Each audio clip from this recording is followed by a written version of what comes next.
Hello guys, നമ്മളിന്ന് ഇവിടെ ചെയ്യാൻ പോണത് ഇംഗ്ലീഷ് സ്പീക്കിംഗ് അസസ്മെൻറ്റ് എങ്ങനെ നമുക്ക് സിമ്പിളായിട്ട് ചെയ്യാം, എന്തൊക്കെ റൂൾസാണ് നമ്മൾ ഫോളോ ചെയ്യേണ്ടത് എന്നൊക്കെയാണ്. English speaking assessment pre departure കോഴ്സിൻ്റെ തേർഡ് സെക്ഷനാണ്. തേർഡ് സെക്ഷൻ എന്ന് പറയുമ്പോൾ ഇതിനകത്ത് സ്പീക്കിംഗ് അസസ്മെൻ്റ് ആണ്. അത് മാൾട്ടയിൽ ജോലി ചെയ്യാൻ പോകുന്നവർക്ക് വേണ്ടിയിട്ടുള്ള സ്പീക്കിംഗ് അസസ്മെൻ്റ് ആണ്. ഇത് നമുക്ക് ചെയ്യുന്നതിന് കുറേ റൂൾസ് ആൻഡ് റെഗുലേഷൻസ് ഉണ്ട്. ഫസ്റ്റ് സ്ലൈഡ് വരുന്നത് ഇംഗ്ലീഷ് സ്പീക്കിംഗ് അസസ്മെൻ്റ് എന്നുള്ള സ്ലൈഡിനകത്ത് ഫൈനൽ എക്സാം എന്ന് പറയുന്നത് അവിടെ ക്ലിക്ക് ചെയ്യുമ്പോൾ നമുക്ക് കുറേ ടിപ്സ് വരും.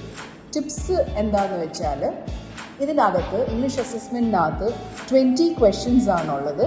20 മിനിറ്റ്സും കൊണ്ട് ചെയ്യേണ്ടതാണ്. ഒരു ചാൻസേ ഉണ്ടാവുകയുള്ളൂ ഇത് ചെയ്യാനായിട്ട്. ഇതിൻ്റെ ഏറ്റവും കൂടുതൽ ശ്രദ്ധിക്കേണ്ട കാര്യം എന്താണെന്ന് വെച്ചാൽ ഇതൊരു quiet and comfortable place choose ചെയ്യേണ്ടതാണ്. ഓരോ ക്വസ്റ്റ്യനും ഓരോ ടൈം ലിമിറ്റ് ഉണ്ട്. നമുക്ക് ആ ടൈമിനുള്ളിൽ തീർക്കേണ്ടതാണ്. ഓരോ ക്വസ്റ്റ്യൻസും 1 to 2 മിനിറ്റ്സ് എങ്കിലും നമ്മൾ സ്പീക്ക് ചെയ്യേണ്ടതായിട്ടുണ്ട്. നമ്മൾ ഇപ്പം ടിപ്സ് കഴിഞ്ഞ ഉടനെ പിന്നെ നമുക്ക് വരുന്ന ഒരു ഓപ്ഷൻ എന്ന് പറയുന്നത് സെറ്റപ്പ് മൈക്രോഫോൺ സെറ്റപ്പ് ചെയ്യാനുള്ള ഓപ്ഷനാണ്. അത് മൈക്രോഫോൺ ഓൺ ആക്കിയിട്ട് ടെസ്റ്റ് മൈക്രോഫോൺ ചെയ്ത് സ്റ്റോപ്പ് ചെയ്യുക, എന്നിട്ട് പ്ലേ ബാക്ക് ചെയ്യുക. അത് റെക്കോർഡിംഗ് പ്ലേ ബാക്ക് ചെയ്യുക. അതും ക്വയറ്റായിട്ടുള്ള ഒരു പ്ലേസ് ചൂസ് ചെയ്തിട്ട് വേണം അതും ചെയ്യാനായിട്ട്. പിന്നെ ഉള്ള ഓപ്ഷൻ നെക്സ്റ്റ് ഓപ്ഷൻ എന്ന് പറയുന്നത് നെക്സ്റ്റ് ക്ലിക്ക് ചെയ്യുമ്പോഴത്തേക്കിന് ക്യാമറ സെറ്റപ്പ് ചെയ്യാനുള്ള ഓപ്ഷനാണ് വരുന്നത്. ക്യാമറ സെറ്റപ്പ് ചെയ്ത് കഴിഞ്ഞിട്ട് സ്റ്റാർട്ട് അസസ്മെൻറ്റ് എന്ന് പറഞ്ഞ് അവിടെ ക്ലിക്ക് ചെയ്തിട്ട് നെക്സ്റ്റ് ഓപ്ഷനിലേക്ക് പോകുക ചെയ്യുന്നത്. സ്റ്റാർട്ട് അസസ്മെൻറ്റിൻ്റെ ക്ലിക്ക് ചെയ്ത് കഴിയുമ്പം നെക്സ്റ്റ് വരുന്നത് ഇൻസ്ട്രക്ഷൻസ് ആണ്. ഇൻസ്ട്രക്ഷൻസ് സ്പീക്കിംഗ് ലെവൽ ടെസ്റ്റിനുള്ള ഇൻസ്ട്രക്ഷൻസാണ് വരുന്നത്. ഈ ടെസ്റ്റ് നമുക്ക് പോസ് ചെയ്യാനും പാടില്ല, സേവ് ചെയ്യാനും പറ്റത്തില്ല. ഓരോ ക്വസ്റ്റ്യനും പ്രിപ്പറേഷൻ ടൈമുണ്ട്, ആൻസർ ടൈമും ഉണ്ട്. ടൈമർ ഓട്ടോമാറ്റിക്കലി പോണതാണ്, സ്റ്റാർട്ട് ആകുന്നതാണ്. ടൈം സ്റ്റോപ്പ് ആകുമ്പോഴത്തേക്കിന് നമ്മൾ പറയുന്നത് സ്റ്റോപ്പ് ചെയ്യുക, എന്നിട്ട് നെക്സ്റ്റ് എന്ന് പറഞ്ഞ ഓപ്ഷൻ ക്ലിക്ക് ചെയ്യുക. നെക്സ്റ്റ് നമ്മൾ സ്റ്റാർട്ട് ചെയ്യുന്നതെന്ന് പറയുന്ന ഒരു ഇൻസ്ട്രക്ഷൻസ് വരും സ്പീക്കിംഗ് ലെവൽ ടെസ്റ്റിൻ്റെ.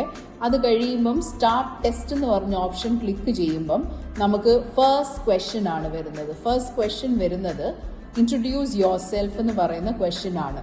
ഇൻട്രൊഡ്യൂസ് യുവർ സെൽഫിനകത്ത് ഫസ്റ്റായിട്ട് വരുന്നത് ക്വസ്റ്റ്യൻ എന്ന് പറയുന്നത് 1 മിനിറ്റ് ആണ് ടൈം പ്രിപ്പറേഷൻ വരുന്നത്. 2 മിനിറ്റ്സ് ടു സ്പീക്ക് ആണ്. അതിനകത്ത് നമ്മളുടെ പേര്, നാഷണാലിറ്റി, എവിടെയാണ് താമസിക്കുന്നത്, നമ്മൾ എന്തുവാ ചെയ്യുന്നത്, ഹോബീസ്, ഇൻട്രസ്റ്റ്, ഫാമിലി, അല്ലെങ്കിൽ നമ്മുടെ വീടിനെ പറ്റി പറയുക എന്നുള്ളതാണ് ഫസ്റ്റ് വരുന്ന ക്വസ്റ്റ്യൻ. നെക്സ്റ്റ് നമുക്ക് വരുന്നതെന്ന് പറയുന്നത് റീഡ് അലൗഡ് ക്വസ്റ്റ്യൻസ് ആണ്. ഇതിനകത്ത് ഒരു ടെക്സ്റ്റ് കൊടുത്തിട്ടുണ്ട്, ഒരു പിക്ചറിൽ ഒരു ടെക്സ്റ്റ് കൊടുത്തിട്ടുണ്ട്. ആ ടെക്സ്റ്റ് 30 സെക്കൻഡ്സ് പ്രിപ്പയർ ചെയ്യാൻ നമുക്ക് തരുന്നുണ്ട്. ആ 30 സെക്കൻഡിൽ നമ്മൾ ഈ ടെക്സ്റ്റ് ഉറക്കെ വായിക്കണം. ഫോർ എക്സാമ്പിൾ ടെക്സ്റ്റ് എന്ന് പറയുന്നത് അവിടെ കൊടുത്തിരിക്കുന്ന ഫസ്റ്റ് ടെക്സ്റ്റ് എന്ന് പറയുന്നത് I live in Malta and work in A small shop every morning എന്നാണ്. ഇത് അവിടെ ഡിസ്പ്ലേ ചെയ്തിട്ടുണ്ട്. നമ്മൾ അത് റിപ്പീറ്റ് ചെയ്ത് പറയണം.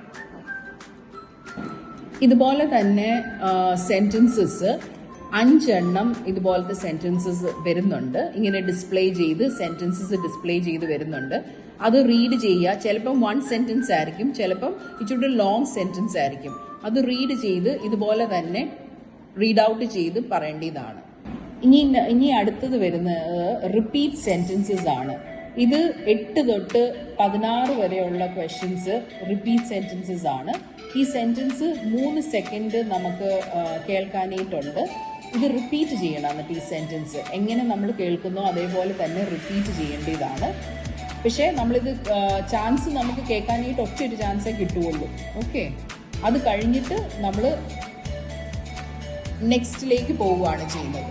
8 സെൻറ്റൻസ് കഴിഞ്ഞിട്ട് 8 തൊട്ട് 16 വരെ ഓഡിയോസ് ഇതാണ്. ഈ സെൻറ്റൻസ് ആണ് വരുന്നത്. 8ാമത്തെ sentence welcome to Malta. 9th one we take the bus to work daily. 10 sunny climate makes outdoor work difficult. 11th one local industry include tourism and global trade. 12th one work permits feature specific terms and conditions. 13. The island boasts a Mediterranean business hub. 14. Traffic congestion impacts punctuality and service delivery. 15.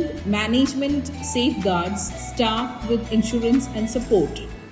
16th one, Malta exemplifies historical charm and modern commerce. അടുത്ത 17ാമത്തെ question എന്ന് പറയുന്നത് describe the picture. ഒരു picture അവിടെ display ചെയ്യും, ആ പിക്ചറിൽ നോക്കുക, എന്നിട്ട് ആ പിക്ചറിനെ ഡിസ്ക്രൈബ് ചെയ്യുക. 1 മിനിറ്റ് ഉണ്ട് പ്രിപ്പയർ ചെയ്യാൻ, 3 മിനിറ്റ് ഉണ്ട് സ്പീക്ക് ചെയ്യാനായിട്ട്. 3 മിനിറ്റ്സ് കൊണ്ട് അത് സ്പീക്ക് ചെയ്യേണ്ടതാണ്. ഈ പിക്ചറിൽ കാണുന്നത് മാൾട്ടയിലെ ഒരു പ്ലേസ് ആണ്. അവിടെ ആൾക്കാർ പിക്ചറിലുണ്ട്. ട്രഡീഷണൽ മാൾട്ടീസ് എലിമെൻറ്റ്സ് ഉണ്ടാവും, ബാൽക്കണീസ്, ബോർഡ്സ് അങ്ങനെയൊക്കെ ഉണ്ടാവും. വെതർ എങ്ങനെയാണ്, സീസൺ എന്താണ് എന്നുള്ള കാര്യങ്ങളാണ് ഈ പിക്ചറിൽ ഇൻക്ലൂഡ് ചെയ്തിരിക്കുന്നത്. പിന്നെ അത് കഴിഞ്ഞിട്ട് ആൻസർ ചെയ്യാനുള്ള 2 ക്വസ്റ്റ്യൻസ് ഉണ്ട്. എങ്ങനെ നമ്മൾ അവിടെ വിസിറ്റ് ചെയ്യാൻ താല്പര്യമുണ്ടോ നമുക്ക്, എന്തുകൊണ്ട് എന്നുള്ള ഒരു ക്വസ്റ്റ്യൻ അവിടെ വരുന്നുണ്ട്. Does it remind you of anyway you have been before, നേരത്തെ നമ്മൾ എവിടെയെങ്കിലും പോയതായിട്ട് നമുക്ക് ഓർമ്മയുണ്ടോ എന്നുള്ള 2 ക്വസ്റ്റ്യൻസ് അവിടെ വരുന്നുണ്ട്. അപ്പം ഈ ക്വസ്റ്റ്യൻസ് നമ്മൾ ആൻസർ ചെയ്യേണ്ടതാണ്. അടുത്തത് വരുന്നത് കമ്പാരിസൺ ഓഫ് പിക്ചേഴ്സ് ആണ്. 2 പിക്ചേഴ്സ് അവിടെ ഡിസ്പ്ലേ ചെയ്യും. ആ 2 പിക്ചേഴ്സും തമ്മിലുള്ള കമ്പാരിസൺ പറയണം, എന്നിട്ട് ഡിസ്ക്രൈബ് ചെയ്യണം. നമ്മൾ കാണുന്ന പിക്ചർ എന്താണെന്നുള്ളത് നമ്മൾ ഡിസ്ക്രൈബ് ചെയ്യണം. ഫോർ എക്സാമ്പിൾ, നമ്മൾ ഒരു ഡിസ്ക്രിപ്ഷൻ കൊടുക്കണം, അതിൻ്റെ ആക്ഷൻ എന്താണ്, എവിടെയാണ് ലൊക്കേഷൻ, 2 പിക്ചേഴ്സും തമ്മിൽ കോമൺ ആയിട്ടുള്ള കാര്യങ്ങൾ എന്തൊക്കെയാണ്, പിന്നെ പിക്ചേഴ്സ് തമ്മിലുള്ള വ്യത്യാസം എന്തൊക്കെയാണ്, എന്ത് കൈൻഡ് ഓഫ് ലൈഫാണ് നമ്മൾ പ്രിഫർ ചെയ്യുന്നത് ഒന്ന് എക്സ്പ്ലെയിൻ ചെയ്യേണ്ടതാണ്. അപ്പം നമുക്ക് 1 മിനിറ്റ് ഉണ്ടാകും പ്രിപ്പയർ ചെയ്യാൻ, 3 മിനിറ്റ്സ് നമുക്ക് സ്പീക്ക് ചെയ്യാനും കാണും. ഇനിയുള്ളത് 2 ക്വസ്റ്റ്യൻസ് എന്ന് പറയുന്നത് ഡീറ്റെയിൽഡ് ആൻസർ പറയാനായിട്ടുള്ളതാണ്.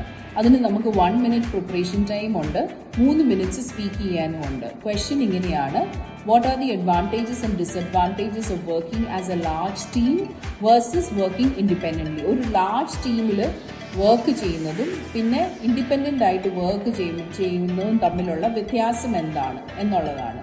നെക്സ്റ്റ് ക്വസ്റ്റ്യൻ വരുന്നത് സെയിം തിങ്, 1 മിനിറ്റ് പ്രിപ്പയർ, പിന്നെ 3 മിനിറ്റ് സ്പീക്ക് ചെയ്യാനുമാണ്. ക്വസ്റ്റ്യൻ ഇങ്ങനെയാണ്: how would you handle a situation where a colleague or client is unhappy with your work? How would you respond professionally? എങ്ങനെ നമ്മളൊരു സിറ്റുവേഷനിൽ ഒരു client അല്ലെ ഒരു കൊളീഗ് നമ്മൾ അൺഹാപ്പിയാണ് നമ്മുടെ വർക്കിൽ, എങ്ങനെ നമുക്കത് സോൾവ് ചെയ്യാൻ പറ്റും, എങ്ങനെ നമുക്ക് റെസ്പോണ്ട് ചെയ്യാൻ പറ്റും പ്രൊഫഷണലി എന്നുള്ളതാണ് അവിടെ ചോദിക്കുന്നത്. അതും സെയിം ആ ഒരു പാറ്റേൺ തന്നെയാണ്. നെക്സ്റ്റ് നമുക്ക് വരുന്നതെന്ന് പറയുന്നത് നമ്മൾ ഫുൾ 20 ക്വസ്റ്റ്യൻസും നമ്മൾ ചെയ്ത് കഴിഞ്ഞാൽ പിന്നെ അപ്ലോഡിങ് ആൻസേഴ്സാണ്. അപ്പോൾ വിൻഡോ ക്ലോസ് ചെയ്യാൻ പാടില്ല, അത് അപ്ലോഡ് ചെയ്തുകൊണ്ടിരിക്കുകയാണ്. അപ്പോൾ ക്ലോസ് ചെയ്താൽ ചിലപ്പം നമ്മുടെ റിസൾട്ട്സിനെ അത് ബാധിക്കുന്നതായിരിക്കും. അതുകൊണ്ട് ക്ലോസ് ചെയ്യല്ല. റിസൾട്ട്സ് അപ്ലോഡ് ചെയ്ത് കഴിഞ്ഞിട്ട് നമുക്കൊരു മെസ്സേജ് വരും, congratulations on taking the test.